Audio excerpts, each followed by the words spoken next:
Assalamualaikum warahmatullahi wabarakatuh. Alhamdulillah, alhamdulillahi rabbil alamin. Wassalatu wassalamu ala asyrafil anbiya'i wal mursalin wa ala alihi wa ashabihi ajma'in, amma ba'd. Qala Allah ta'ala fil Qur'anil Karim, a'udzu billahi minasyaitonir rajim. Bismillahirrahmanirrahim. Wa qul ja'al haqq wa zahaqal batil innal batila kana zahuqa.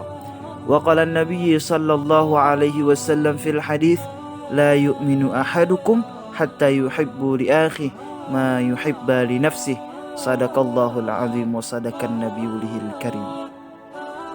Ta'zim wa ikraman kami yang kami hormati Bapak Shodikin MA selaku dosen pengampu kami, yakni di mata kuliah Ad-Dakhil fi Tafsirul Quran. Dan yang kami hormati kawan-kawan yang seperjuangan dengan kami, yakni di IAT angkatan tahun 2018. Insyaallah mudah-mudahan kita semua selalu berada di dalam lindungan Allah Subhanahu wa taala. Amin. Amin ya rabbal alamin. Baik, di sini kami akan sedikit memperkenalkan diri kami, yakni nama saya Azwar Sani, jumlah NPM saya 1801 1210 688. Saya mahasiswa ilmu Al-Quran dan Tafsir di Fakultas Syariah, Dakwah dan Usuluddin, Prodi Ilmu Al-Quran dan Tafsir di kampus kebanggaan kita bersama, yakni di IAIN Takengon, Aceh Tengah. Baik, di sini kami akan sedikit mempresentasikan tentang judul ataupun tema kami, yakni tentang sumber-sumber penafsiran di dalam Al-Quran, yakni Ad-Dakhil fi Tafsirul Quran. Sebelum kita masuk ke dalam sumber-sumber penafsiran Ad-Dakhil fi Tafsirul Quran, mungkin kita selalu bertanya-tanya, kenapa saya di sini sering memakai backgroundnya yakni anime ataupun kartun-kartun yang lucu. Nah, jadi supaya lebih jelas dan tidak timbul pertanyaan dan tidak timbul kesalahpahaman di antara kita, kenapa kami di sini sering menjadikan anime kemudian kartun-kartun yang lucu di sini? Karena mudah-mudahan ingin menampilkan sesuatu yang penuh dengan kegembiraan. Nah, karena di sini identik dengan seorang anak kecil yang dulunya sangat bergembira dan sangat senang sekali melihat kartun-kartun seperti ini. Dan mudah-mudahan dengan adanya PowerPoint kami mengandung anime seperti ini, mudah-mudahan hati kita menjadi ceria, hati kita menjadi senang, terhilang daripada beban dan lain seterusnya. Amin amin ya rabbal alamin. Baik, kembali lagi kita ke dalam topik. Kembali lagi kita ke topik, yakni sumber-sumber penafsiran Ad-Dakhil fi Tafsirul Quran. Yang pertama adalah wahyu. Yang pertama sekali sumber-sumber penafsiran Ad-Dakhil fi Tafsirul Quran adalah wahyu. Kemudian yang kedua adalah ar-ra'yu. Nah, ar-ra'yu ataupun akal ini juga menjadikan sumber-sumber penafsiran yang kedua. Kemudian yang ketiga adalah Israiliyat, dan yang keempat adalah hermeneutika. Baik, sekarang kita sudah mengetahui 4 sumber-sumber penafsiran Ad-Dakhil fi Tafsirul Quran. Nah, baik, maka setelah ini kita akan mengupas satu persatu sumber-sumber penafsiran Ad-Dakhil fi Tafsirul Quran. Tadi yang pertama adalah wahyu, yang kedua adalah ra'yu, yang ketiga adalah Israiliyat, dan yang keempat adalah hermeneutika. Baik, yang pertama kita akan masuk kepada wahyu. Apakah itu wahyu? Nah, jadi wahyu tidak ada perselisihan di antara ulama bahwa sumber tafsir pada masa Rasulullah Shallallahu Alaihi Wasallam adalah wahyu. Nah, secara bahasa wahyu berarti isyarat yang sangat cepat. Nah, maka maksudnya adalah seseorang yang berbicara pada seseorang agar tidak diketahui oleh orang lain. Sedangkan menurut istilah, wahyu adalah pemberitahuan Tuhan kepada para nabinya tentang hukum-hukum daripada Allah Subhanahu wa taala. Baik dia berupa berita-berita, baik dia pun berupa cerita-cerita dengan cara yang sangat-sangat samar. Akan tetapi di samping itu meyakinkan kepada Nabi Shallallahu Alaihi Wasallam juga beserta Rasul. Maksudnya bisa dapat meyakinkan kepada nabi-nabi dan rasul yang bersangkutan bahwa apa yang diterimanya adalah benar-benar wahyu yang datang daripada Allah SWT. Kemudian yang kedua adalah ar-ra'yu. Ra'yu ini merupakan sumber penafsiran kedua di dalam Ad-Dakhil fi Tafsirul Quran. Nah, jadi apakah wahyu tersebut? Nah, sumber tafsir yang kedua adalah ar-ra'yu ataupun pikiran manusia. Istilah ra'yu dekat maknanya dengan ijtihad ataupun kebebasan penggunaan akal yang didasarkan atas prinsip-prinsip yang benar, menggunakan akal sehat dan persyaratan yang ketat. Sandaran yang dipakai adalah bahasa budaya Arab yang terkandung di dalamnya pengetahuan tentang gaya bahasa sehari-hari dan kesadaran akan pentingnya sains yang amat diperlukan oleh mereka yang ingin mentafsirkan Al-Quran. Nah, tafsir bir-ra'yu atau bidirayah yaitu mentafsirkan ayat-ayat Al-Quran dengan berdasarkan pada ijtihad para penafsirnya agar yakni dengan menggunakan logika ataupun akal dan menjadikan akal pikiran sebagai pendekatan utamanya. Kemudian yang ketiga adalah sumber-sumber penafsiran adalah Israiliyat. Nah, marilah kita simak sama-sama ini penjelasan tentang Israiliyat.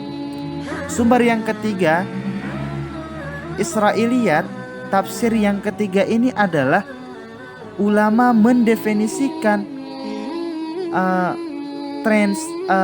Israiliyat sebagai cerita-cerita dan informasi yang berasal dari orang Yahudi dan Nasrani yang telah menyusup ke dalam masyarakat Islam setelah kebanyakan orang-orang Yahudi dan Nasrani memeluk agama Islam. Oleh para sahabat Ahlul Kitab yakni Yahudi dan Nasrani dianggap memiliki pemahaman yang lebih baik dan lebih luas wawasannya terhadap kitab-kitab mereka. Nah, inilah menurut para sahabat kenapa Israiliyat ini bisa menjadikan sumber penafsiran di masa itu. Karena menurut para sahabat Ahlul Kitab yakni orang-orang Yahudi dan Nasrani itu dianggap memiliki pemahaman yang lebih baik dan lebih luas wawasannya terhadap kitab mereka sendiri. Apa kitabnya? Yakni Taurat dan Injil atau sekarang yang lebih dikenal dengan Perjanjian Lama dan Perjanjian Baru. Perjanjian Lama adalah kitab Taurat dan Perjanjian Baru adalah kitab Injil. Maka tidaklah mengherankan apabila keterangan-keterangan Ahlul Kitab oleh sebagian sahabat dijadikan sumber untuk mentafsirkan Al-Quran. Kebanyakan informasi yang berasal dari orang Yahudi biasa terdapat di dalam riwayat yang disampaikan oleh 4 orang, yaitu Abdullah bin Salam, Ka'ab al-Ahbar, Wahab bin Muhabbin, dan Abdul Malik bin Abdul Aziz bin Juraid. Informasi tersebut dikutip biasa untuk kesempurnaan kisah nabi-nabi dan bangsa-bangsa sebelum daripada Nabi Muhammad sallallahu alaihi wasallam. Kemudian yang keempat adalah hermeneutika. Nah, sumber penafsiran yang keempat adalah hermeneutika. Nah, jadi hermeneutika diambil dari bahasa Yunani yakni hermenium, yaitu mengumpulkan, menjelaskan, dan menerjemahkan. Sedangkan menurut istilah, suatu istilah baru yang bersifat akademik untuk mentafsirkan maksud tujuan dan suatu teks-teks kuno. Dan inilah keempat yakni hermeneutika. Dan hermeneutika ini juga menjadi sumber salah satu daripada pentafsiran Al-Quran, Ad-Dakhil fi Tafsiril Quran. Nah, dan yang selanjutnya adalah ayat, sumber-sumber penafsiran Ad-Dakhil fi Tafsiril Quran.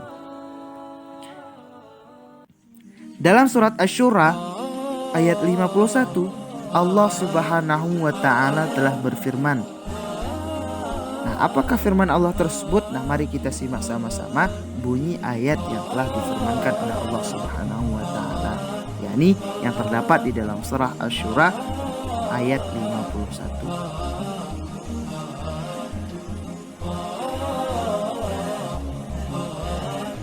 أعوذ بالله من الشيطان الرجيم بسم الله الرحمن الرحيم وما كان لبشر أن يكلمه الله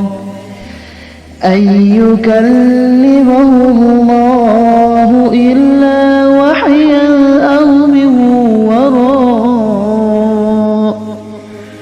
أو من وراء حجاب أو يرسل رسولا فيوحي بإذنه وما يشاء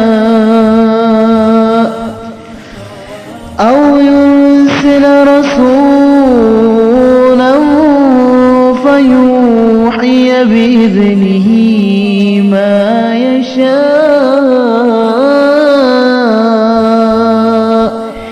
إنه علي حكيم صدق الله. Nah, yang artinya, dan tidak ada bagi seorang manusia pun bahwa Allah Subhanahu wa taala berkata-kata dengan dia kecuali dengan perantaraan wahyu ataupun di belakang tabir, ataupun dengan mengutus seseorang utusan yakni malaikat, lalu diwahyukan kepadanya dengan seizinnya apa yang dia kehendaki. Sesungguhnya dia maha tinggi lagi maha bijaksana. Ini merupakan ayat yang menjadikan sumber-sumber penafsiran yang ada di dalam Al-Quran, terkhusus kepada mata kuliah kita sekarang, yakni Ad-Dakhil fi Tafsiril Quran. Baik, dapat kita pahami daripada isi ayat yang telah difirmankan oleh Allah Subhanahu wa taala ini, yakni penjelasannya adalah Allah Subhanahu wa taala bisa berkata-kata dengan manusia, dan tidak ada bagi seorang manusia pun bahwa Allah berkata-kata dengan dia kecuali dengan perantaraan wahyu atau di belakang tabir. Allah Subhanahu wa taala dia tidak berbicara ataupun tidak memberikan ataupun tidak ada bagi seseorang siapapun Allah itu berkata-kata melainkan hanya dengan di belakang tabir ataupun dengan perantaraan wahyu, ataupun Allah Subhanahu wa taala mengutus utusannya untuk menemui siapapun itu, seseorang tersebut. Yakni siapa? Yakni utusannya adalah, perantaranya adalah malaikat, baik dia malaikat Jibril ataupun malaikat yang dikehendaki oleh Allah Subhanahu wa taala. Kenapa sedemikian? Karena sesungguhnya Allah Subhanahu wa taala maha tinggi lagi maha bijaksana. Mungkin hanya inilah yang dapat kami sampaikan. Lebih dan kurang kami mohon ampun kepada Allah, dan mohon maaf kepada Bapak dan kawan-kawan dan kepada pendengar dimanapun. Baik, sebelum kita tutup, alangkah baiknya karena berhubung sebentar lagi kita akan melaksanakan ataupun akan menikmati hari raya kurban, sedang menanti hari raya kurban, maka sebelum itu melalui media sosial ini kami segenap keluarga mengucapkan selamat hari raya Idul Adha. Semoga dengan hari raya ini kita selalu senantiasa diberkahi oleh Allah Subhanahu wa taala, dimudahkan rezeki, diberkahi umur yang panjang oleh Allah Subhanahu wa taala, selalu kita istiqomah untuk mengejar ilmu Allah Subhanahu wa taala.